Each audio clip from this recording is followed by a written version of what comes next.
Bonjour. Alors aujourd'hui, je vais vous expliquer comment ajuster un rabot tout en bois. Alors c'est une question qui m'est souvent posée. Ça peut paraître compliqué, mais ça ne l'est pas.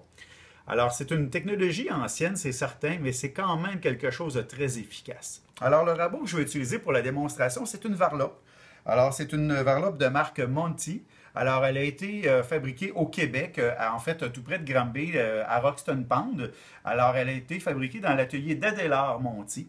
Et puis, ce qu'il faut savoir, la première des choses, c'est que, dans le fond, on a le coin de bois qui vient bloquer la lame, mais la lame elle-même, elle est un coin.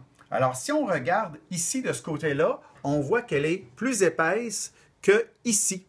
Alors, en plus, par-dessus, on a le contrefer. Alors, tout ça vient ensemble former un coin. Et une fois installé dans le rabot, les deux coins vont travailler l'un contre l'autre, comme ça. Alors, c'est ce qui va permettre de garder la lame, l'ajustement qu'on va lui donner, vraiment de le garder de façon rigide. Alors, pour installer la lame, eh bien, la première des choses à laquelle il faut faire attention, c'est de la mettre dans le bon sens. Parce que souvent, sur les vieux rabots, quand on les retrouve, ils ont été mal assemblés par quelqu'un qui ne connaissait pas ça. Alors, vous devez savoir premièrement que le biseau, la partie qu'on aiguise, là, ici, ça va toujours en dessous. Et par-dessus, on vient mettre le contrefer.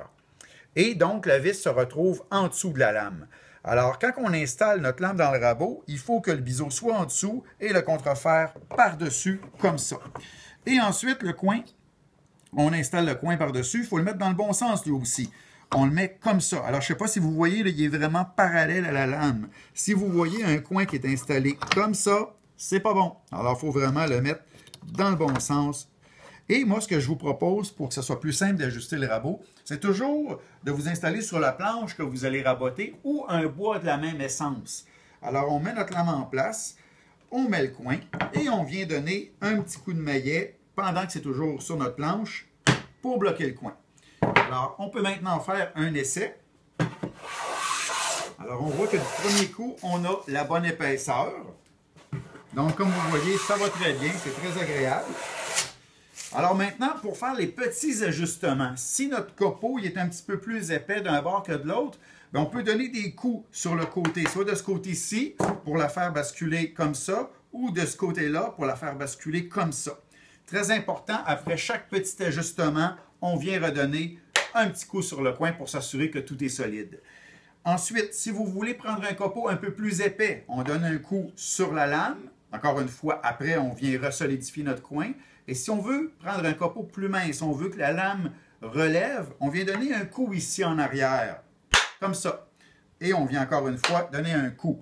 Alors là, le copeau devrait être beaucoup plus mince. Alors effectivement, là, c'est presque un cheveu que je suis en train de prendre, là, donc des copeaux très minces.